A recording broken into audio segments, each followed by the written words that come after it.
They were nothing less than wild creatures who tried to kill her and then left after believing she is dead. Did you really think I was that stupid? God gave her another life to create a worst example out of those inhumane individuals on that particular day.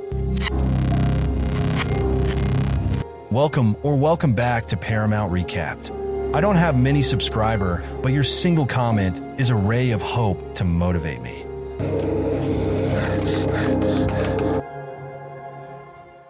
The movie kicks off with a shot of a vast desert stretching out endlessly, featuring rugged, towering mountains that are both breathtaking and ideal for desert hunters. Soon, a helicopter lands, bringing in a guy named Richard and his girlfriend, Jennifer. They're headed to Richard's remote desert house, planning to spend some quality time together before his yearly hunting trip with the boys. Just as the pilot is about to leave, he hands Richard some peyote as a friendly gift for his guests. Not long after, Richard and Jen enter the house, and Jennifer, who's clearly aware of her seductive charm, teases Richard into a heated moment. They get caught up in a passionate affair. Later that day, Richard gets a call from his wife, which makes it clear that Richard has a whole other life with a family back home. He plays it cool though, as his wife only thinks he's out hunting. The next morning, Jennifer, still in her underwear, heads to the kitchen for some water, only to bump into Richard's friends who have shown up a day early. This early arrival annoys Richard since he was hoping to keep Jen hidden. But with them already there, he reluctantly lets them stay. His friends, Stan and Dimitri, introduce themselves, and it's clear that Stan can't take his eyes off Jen. As the evening falls, they all chill by the pool, soaking in the gorgeous desert scenery. Dimitri gets curious about the peyote the pilot gave Richard, and Richard explains that it's a super potent hallucinogen, strong enough to knock out a whole football team. He even shares a story about someone who took too much and ended up sawing off his own leg without.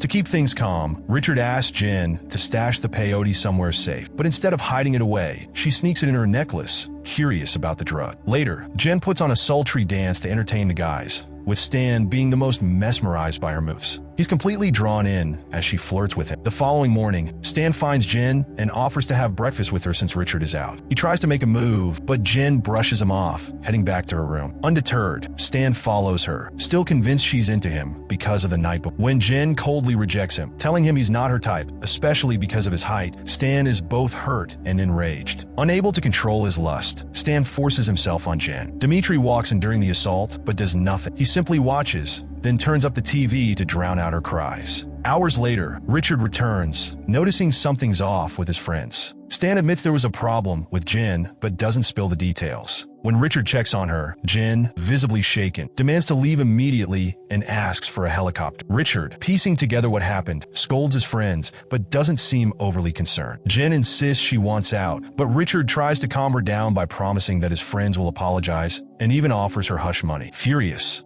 Jen threatens to tell his wife if he doesn't let her go. This pushes Richard over the edge, and in a fit of anger, he chases after Jen when she tries to flee. Richard and his buddies corner her at the edge of a cliff, where Richard pretends to apologize and promises to call the pilot. But as Jen starts to relax, Richard suddenly pushes her off the cliff. She falls and gets impaled on a tree branch. Stan and Dimitri are shocked by Richard's brutal move, but he explains that they couldn't afford to let Jen go, fearing they'd all end up in prison. Plus, Richard is worried his affair will be exposed. The trio head back to the house to grab their hunting gear, planning to return later and cover up the murder. The scene shifts to Jen, who against all odds is still alive. The branch didn't hit any vital organs, and she struggles to free herself. Using a lighter she finds in her pocket, she burns the shrub holding her up, allowing her to escape, though she's still got the branch stuck in. Meanwhile, Richard and his friends are heading back to dispose of her body. Luckily, Jen hears their vehicle approaching and manages to hide. When they reach the spot, they're shocked to see she's gone and assume she either escaped or was rescued. They start searching for her, following a trail of blood that leads to a lake, where they split up to track her down. Jen, despite her severe injuries, continues her escape. She hears Dimitri nearby on his quad bike and hides by holding her breath underwater until he leaves. Spotting his rifle, she sees a chance to fight back, but Dimitri catches her off guard. Unfortunately for Jen, the gun is unloaded, and Dimitri lured her into a trap. Dimitri gets in touch with his two buddies, but before he does, he tries to have some fun by tormenting Jen. Luckily, Jen manages to grab a knife from Dimitri's pocket, stabbing and killing him, leaving his body floating in the lake. She takes his gear and keeps running, but the vehicle she's using runs out of gas. Jen, with a tree branch still stuck in her stomach, has no choice but to continue on foot. She stumbles upon a cave and decides to rest there, still in agony from her injuries. As the pain becomes unbearable, Jen remembers the drug she had hidden in her necklace. Without much thought, she swallows them, hoping for some relief. The effects hit her hard, causing hallucinations and strange sensations. Under the influence of the drugs,